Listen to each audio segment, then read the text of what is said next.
Hey everybody, welcome to my Suburban Oasis.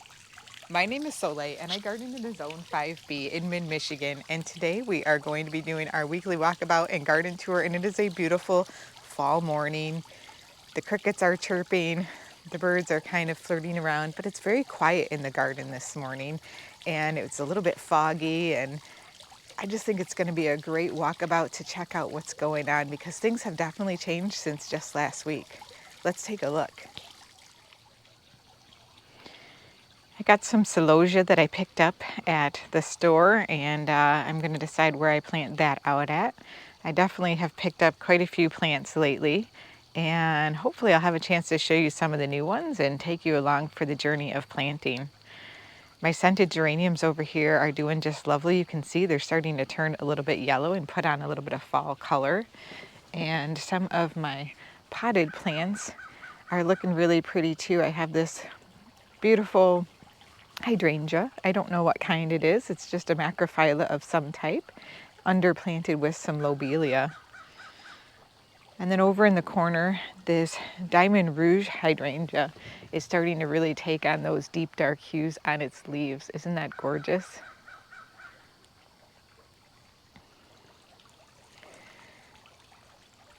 We don't have a ton of color in the trees yet, but we do have some, especially in the front garden. So I will show you that more when we get out there, but there's just a little glimpse at the neighbor's tree.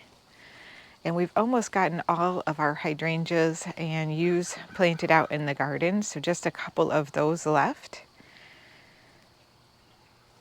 And I think these grasses are doing really well, you guys. You can see they're starting to put on some of that beautiful fall color that the grasses take on. Some of them take on a blue color or a reddish color.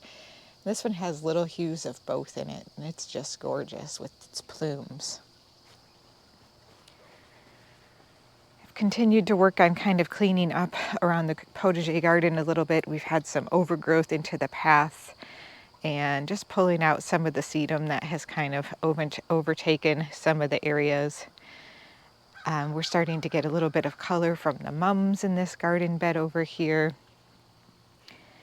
And as usual, our hydrangeas are looking gorgeous still. They are all pretty much at their full and most intense color right now at this time of year. So they really add a lot to the fall garden for sure. And they add a lot to the summer garden as well. So I do have some plans still to come through and clean this out a bit. Like I said last time, the iris foliage is kind of falling back, and I'm thinking about taking out the service berries that are in here because they just haven't done well. Trying to make some decisions specifically about what I'm going to plant in their place, and make up my mind before it's too late to get things planted and well established. This garden bed right now is just really floriferous. We have our Pinky Winky hydrangea over here, and the mums are in full effect right now. They really have bloomed out. They are incredibly full this year. And the gorgeous little lime hydrangeas back there are looking beautiful by the lady. We got some rain the last couple of days, and we've had some cool weather, and so that's really, created a nice little perk up for the garden because we had started to get quite dry actually for this time of year. And here's where we planted our little tiny tough stuff hydrangea. So that is a mountain hydrangea with lace cap, and it stays rather small. So I planted it there so that it's, one that you can kind of step around and over to get to some of my plant cages that I store back there. And we have the beautiful coral berries right now that are putting on their beautiful show with these gorgeous pink berries. They are just unreal, the color that they provide. And you can see just behind them we have that Boom Chocolata geranium giving some late season color as well. Just a few blooms left on our phlox here. This is the Pinkadot phlox. This one blooms early in the season and then puts on a second flush of blooms late in the fall.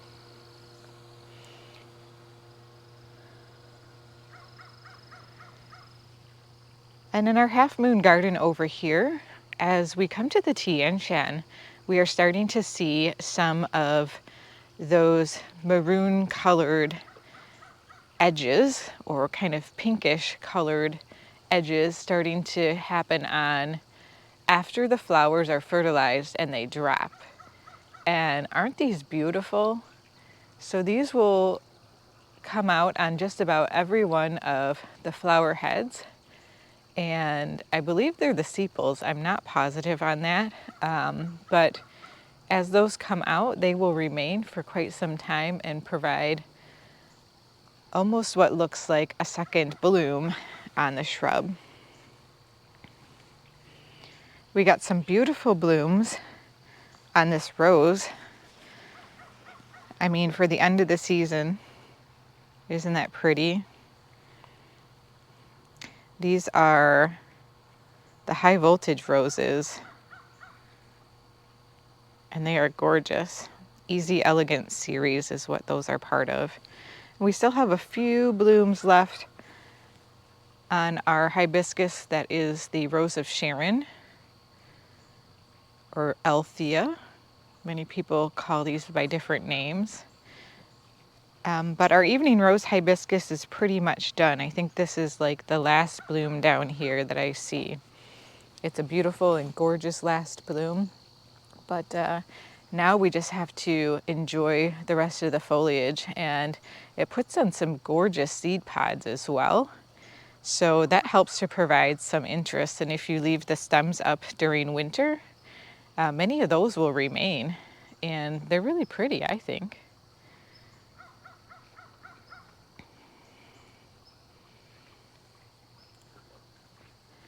And the hawthorn tree now, after it has done blooming this spring and everything has pollinated it, is just absolutely full of these gorgeous red berries.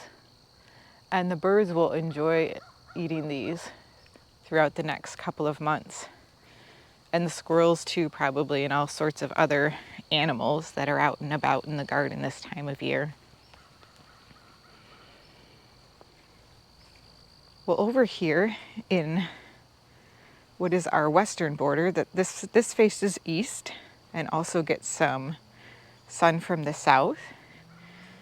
Everything is looking about the same as last week, except for that we're starting to get a little bit more color on our sedum over here up front.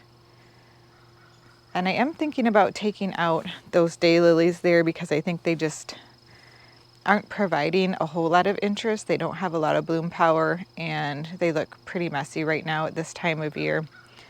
And maybe there's something else that I can fill in that area. Sometimes pulling things out and giving yourselves a little bit of room and blank space to look at can give you some new ideas. So that's something I like to do. I'm super happy with our decision to place this boxwood over here that is, more of a topiary form, because it definitely has added dimension to this area of the garden, and I love it. And I'm glad I took out that extra hosta in there as well. I may have to take out some more hostas next year as that hydrangea grows on, just to give it some room and some space, because it's a smooth hydrangea that can get 3 to 4 feet tall and wide, and so I need to give it a little bit more space.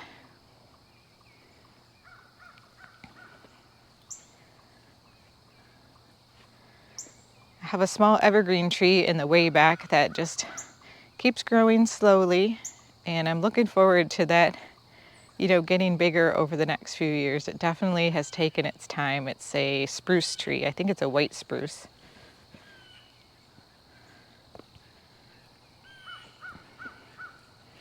Over here, all of our transplants have done well as we kind of moved things around in this garden bed. I did add a tiramisu sedum. It's not looking that great, but that's because this was one that I got on clearance. And we'll see how that does. It's been, like I said, rather wet and cool, which isn't exactly the type of weather that sedum likes. But it's going to actually heat up and get into the 80s here in this next week. So I'm really glad that we got this rain, because we're about to get that late summer warmth that we often get here in Michigan that kind of teases things back alive a bit. Now you'll also see that we're starting to get all of the beautiful red berries and the honeysuckle shrubs that are throughout the garden. So we have quite a few of these. They are invasive, so all of the little berries that they have drop down on the ground, and I have to weed them out every year. But they're absolutely beautiful, and they do provide some food for the wildlife as well.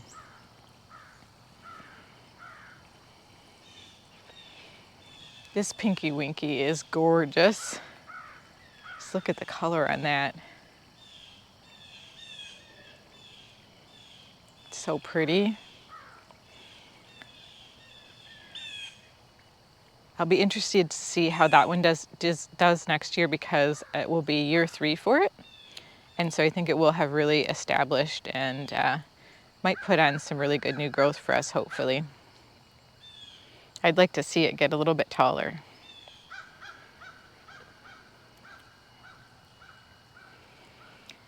I also have blackberries all over this buckthorn tree, and that's another tree that is invasive. And so those fall all over the path. I'll show you in a minute here. And that's another thing that I have to weed out all of the time. Everyone kind of has their own noxious weeds in their garden. I wonder if you guys have any that you regularly fight. It's always interesting to me how different weeds take up different places. So here's a little look at what the berries look like when they fall from the buckthorn. And they are everywhere along this path. So in the springtime, they come up everywhere. A lot of the hostas, especially the striptease hostas right now, are looking a little bit worn and towards the end of the season here. But I like to leave my hostas up as long as I can. It really helps with removing them, so I don't have to cut them back. What I do is I just wait until they die back to the ground, and then we'll come through and we'll take them out. It just makes them really easy to clean up. This Virginia is looking so healthy, especially after this rain. I'm thinking actually I might be able to get some divisions off of this year. It's a rather slow growing clumping plant, but it definitely holds its weight in the garden. We've got a new bloom actually happening on this Annabelle hydrangea back here because of some of this cool weather with some rain. You can see in this garden bed we have lots of hostas that are going over, but look at the color on this heaven sent polemonium. Isn't that beautiful? This is also referred to as Jacob's ladder, and the color and the veining on that foliage just continues to change with the weather. I don't think it's big enough to divide this year, but hopefully next year. This is really its first full year in the garden. And you can see our little haughty hydrangeas, the one that's here and the one that's over there, are finally really starting to show their blooms and open up. And I think they're really going to do so even more as the heat comes this next week. Now here is one ornamental grass that I have in my garden, and I'm showing you this because this is why I don't have very many in my garden. They just don't do very well. They require really good drainage, and I don't have that because of my soil, so I think they do better in sandier soils.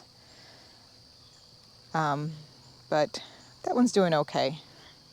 We'll see how it performs. It's got 2 more years before it gets pulled out, if it's not pulling its weight in the garden.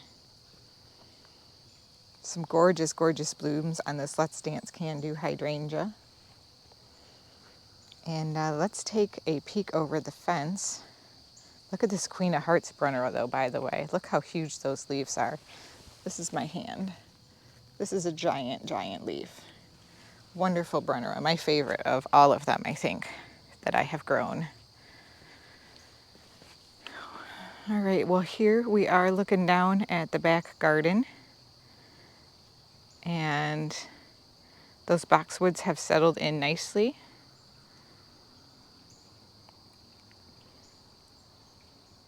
And the ferns are really thriving now that it has cooled down and we've gotten some moisture back there. So I think those are going to do well. And the epimediums have settled in as well. So can't wait to see what happens next spring and the changes that we see back there next year.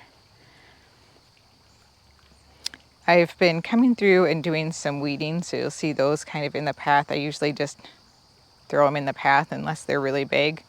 Now is a really great time to, look at your garden and check out if there are any weeds setting, because just like it's a good time for planting, it's a good time for perennial weeds to get their roots set in the ground. So if you have any of those, be sure to pull them so that they aren't bigger next year. Now over here is where we planted our tiny quickfire.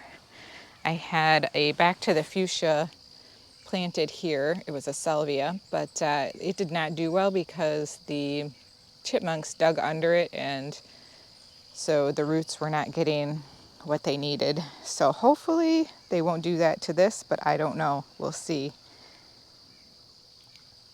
You just never know with gardening. But the color over here is magnificent as well. And I think some people might look at these hostas and think, my goodness, they look ugly or they're dying and gross and I need to get these out of here. But I like the color.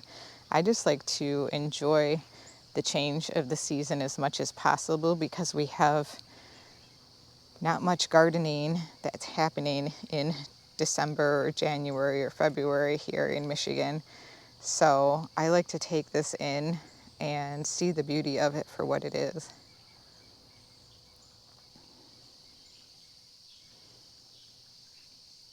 And I think we're going to get even more blooms on this salvia. This is the April night salvia. It blooms early in the season and it's blooming really late in the season. So this one has definitely been a winner for me.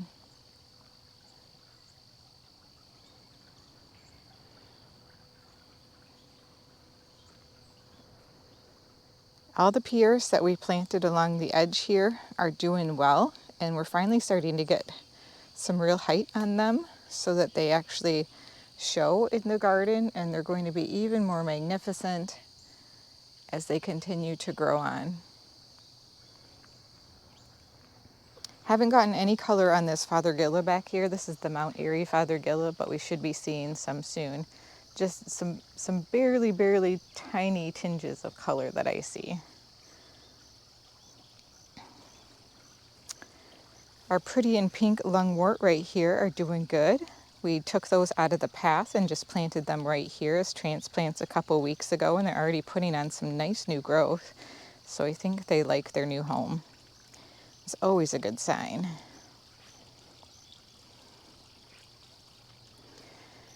The cannas definitely are looking worse for the wear, and I'm going to need to pull those out of their pots really soon because we will be starting to get some frost within the next couple of weeks.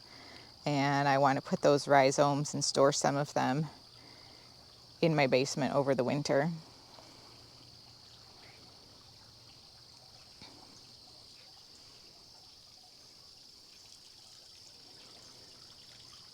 It's almost time to start trimming back my geranium over here. You can see it's slowing down, but I'm waiting to see what happens after this warm weather comes through. Since we got some rain, I think it might put out some more blooms for me, so I'm just gonna let it be for now. I haven't gotten any reblooms on this sweet daisy, birdie daisy, but as you can see, I have some on the other one that is down here. So that's been kind of a pleasant surprise. And I learned with this one to cut it back all the way. So that's what I'm going to do next year.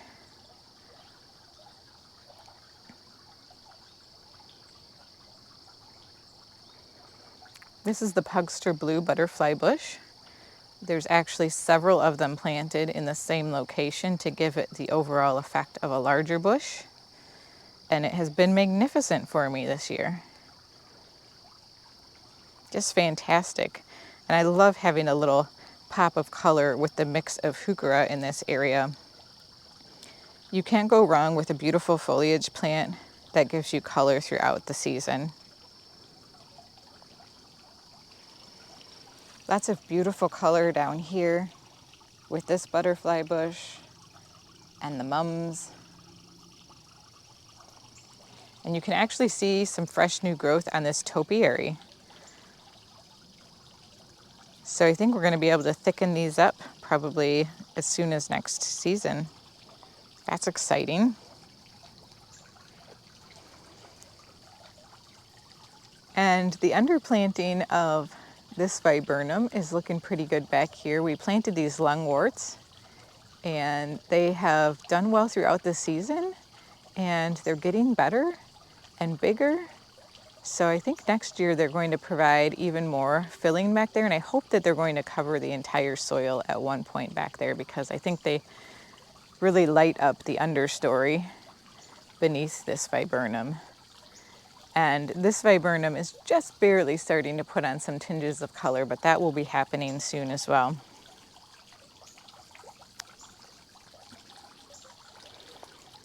The fountain area is looking beautiful. We have alyssum that is just spilling over the edges of the rocks along the base of this garden bed. So pretty. And as you can see, all of the sedum is taking on darker and darker tones each week. And we are now past, the prime on those, and we'll start to see them begin to show some brown. But the brown is also quite beautiful, and they make wonderful dried flowers. And they have wonderful winter interest, so I tend to leave the seed heads up during the winter. You can see I planted some celosias where we had the limelight before, just for a little pop of color there. And then over in this urn, we planted the quickfire hydrangea that we dug up, along with a couple of, I think they're called toffee tart heucheras that I got on sale at, I think those were from our local Horrocks. This blue juniper is a rug juniper, and it has put on quite a bit of growth this year, and it's actually starting to, provide a little bit more of that blue hue in the garden, but you really have to get it to the point where there's enough of it and it's dense enough to actually see that color. And I think it plays really well with the silver foliage of the butterfly bushes in this garden. We have lots of seed heads on the evening rose hibiscus back over there.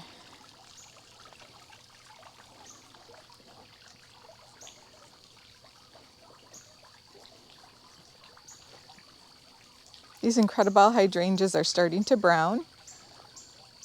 Again, this is just part of the beauty of this season as things go over and we watch them change. We still have some primroses over here that are blooming. Some snapdragons that have kind of planted themselves back in the corner.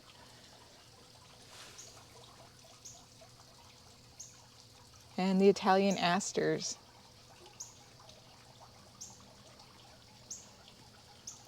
And this variegated liriope is starting to put out its blooms throughout the garden with the beautiful little purple, I don't know what you call those, they're not really plumes.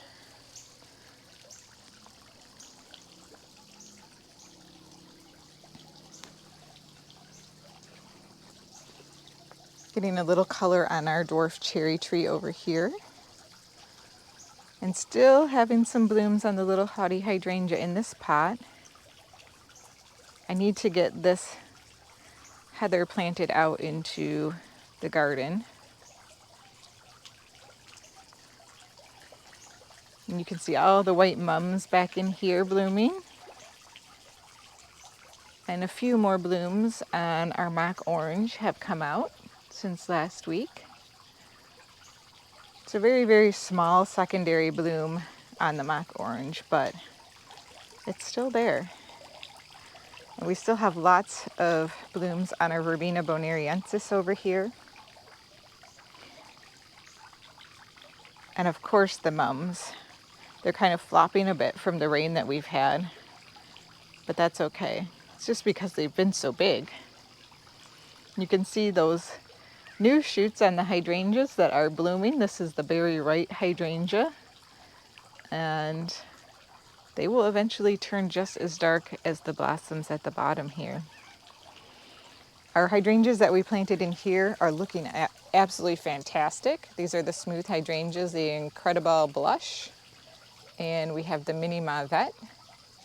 And I know they're kind of hiding in there right now, but I expect them to kind of grow forward towards the sun.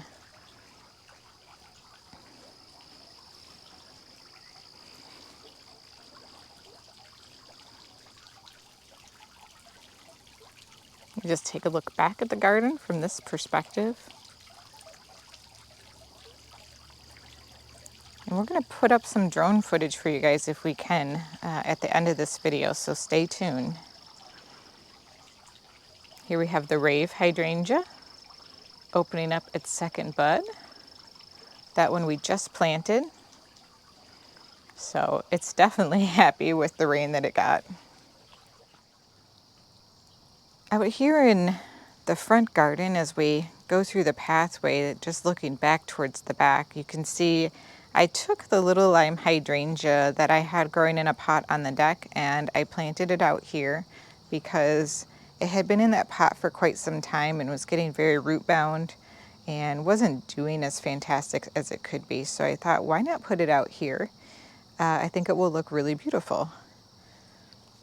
It will spill over both sides of the edge of the rocks as well as into the pathway a little bit, but not too much.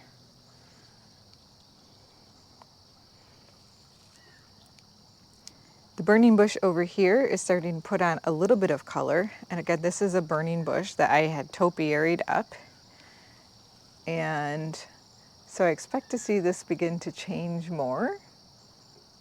But it doesn't get quite as bright because this only gets the early morning sunshine. So unless it was facing south or west or was getting some more sunshine, it would definitely put on some more vibrant colors.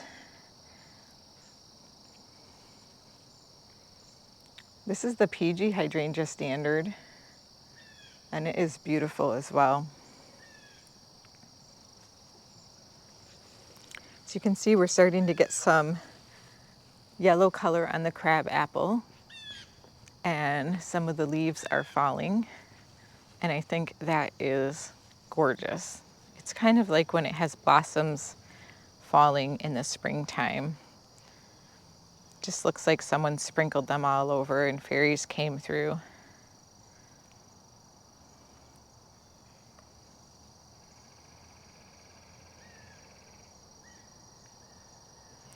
The mums are just creating a beautiful, beautiful color this time of year after the coneflowers have gone over and we've had to cut those back. And the 9-barks look great in this garden. They really have gotten bigger this year and are providing a bit of a statement on both ends of this garden bed. So it's just nice to have a little bit more of that height, something that is different from the height of many of the other plants that are in this garden. And they might get just a skosh bigger next year as well. Those are the tiny wine 9-barks. And the Gara has continued to contribute to the beautiful color in the landscape between both its colored stems as well as its blooms. It's been a great contributor all summer. And now you can see the little seed heads on this beginning to turn. This is just little crab apples, the Louisa crab apple. And we've got some gorgeous seed heads that I will leave up on this black-eyed Susan here. or Rudbeckia. And we still have flowers yet to come on the mums that are at the base of this black lace elderberry. Those are still very tightly budded. But just look at the rose hips on this Oscar Peterson rose back here. Aren't those beautiful? Those would be gorgeous in flower arrangements if you were, into that kind of thing. I don't do a ton of flower arrangements. I really like to come outside and enjoy them in the garden, but sometimes I take some in. This still has magnificent color back here.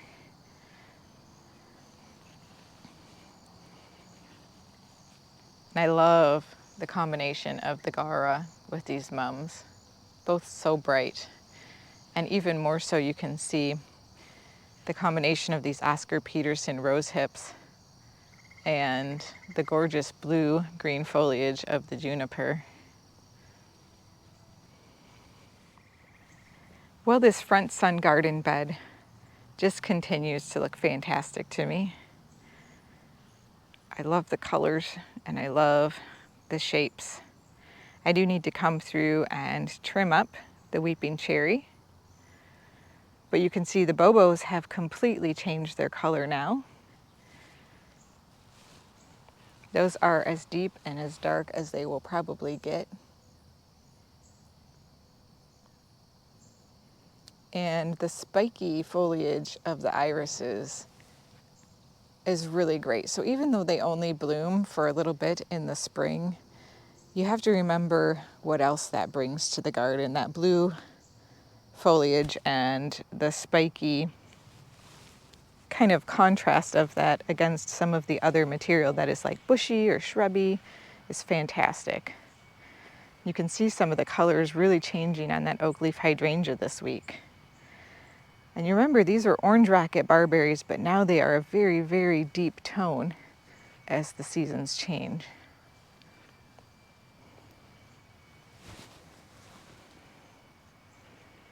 You can see we have our variegated sedum is blooming up front here.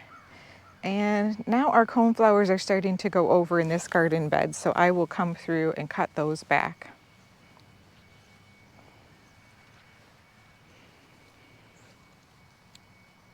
So there is the neighbor's tree with all sorts of color on it.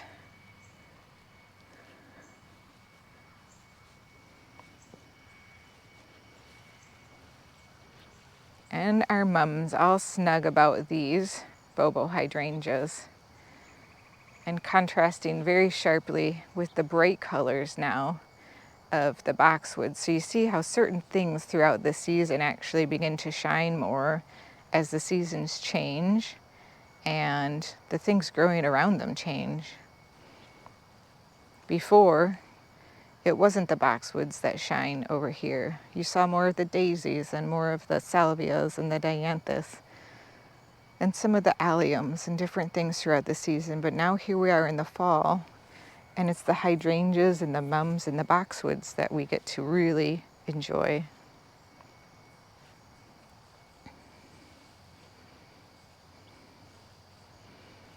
You just can't go wrong with an oak leaf hydrangea. They provide so much interest. This one is called Jetstream. It's by First Editions, and I have quite a few of them throughout my garden. It's the primary oak leaf hydrangea that I had because I got quite a few of them on clearance, and it was a great deal.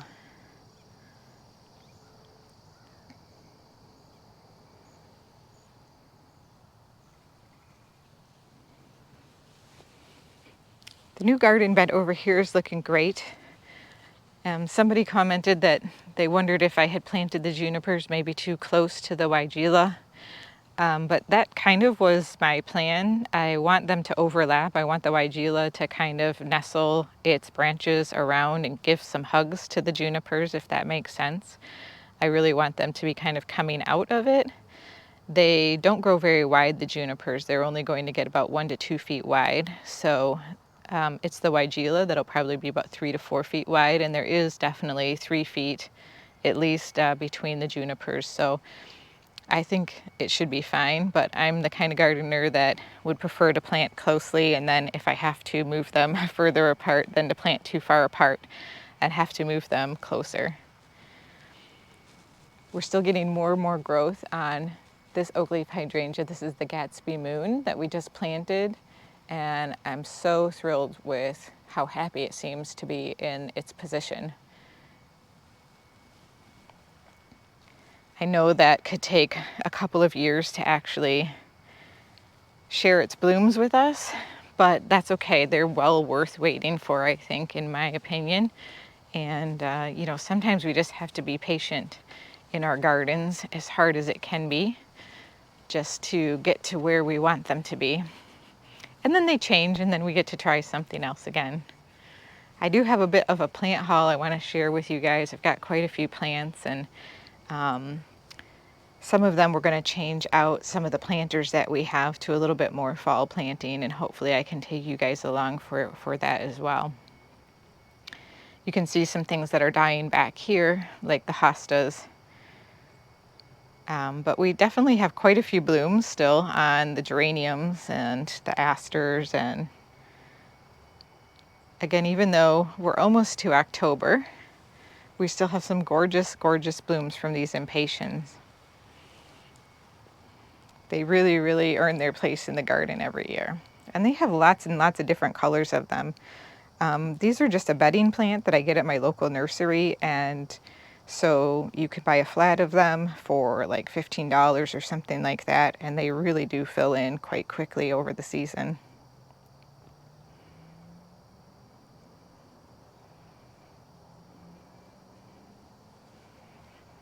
We're still seeing random blooms on this azalea. You can see one starting to open up right here.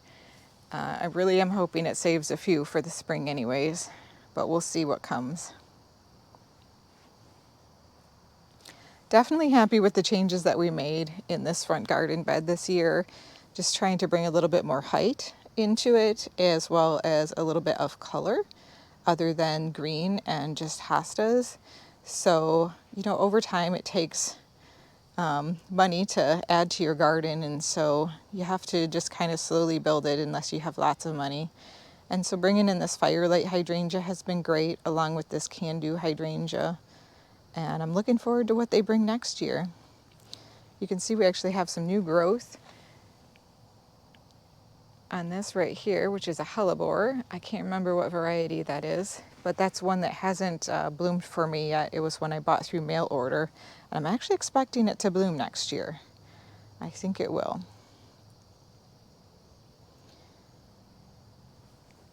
But again, this garden bed is a really low maintenance garden bed for me. Hostas grow really well in it. It's a perfect site also for hellebores. And because deer have access to it, I do have to continually spray, but I haven't recently, and I'm probably jinxing myself by saying that, so I need to get out here and do it again soon, because it's been a couple of weeks since the last time I have.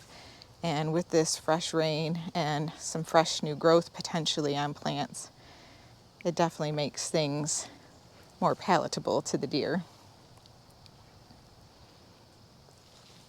We should get some color on this blue shadow Fothergilla. This one I divided last year because it had actually 3 trunks on it. So we have 3 much smaller plants, and I'm really hoping that they'll continue to fill out over time. I don't know, it probably would prefer more loamy soil with, you know, more nutrients in it. So I have started using, you know, organic fertilizer on it in the springtime. But we'll see how that does, because I did that last year, and so this is its first year, you know, kind of settling back in. You can see all the beautiful, colorful leaves that are on the ground now in this area.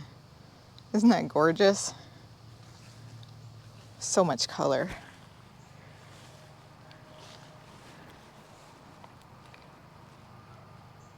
And if it wasn't for the air conditioner, I'd say this whole garden bed looks fantastic, but we're still trying to cover that up more and more as things put on their height. And I think next year we're going to get quite a bit of change in this garden bed as well, especially with these new limelights having been planted. And the viburnum over here, which you can see this one gets a little bit more sun. And so this one is starting to change over and should have some beautiful fall color as well.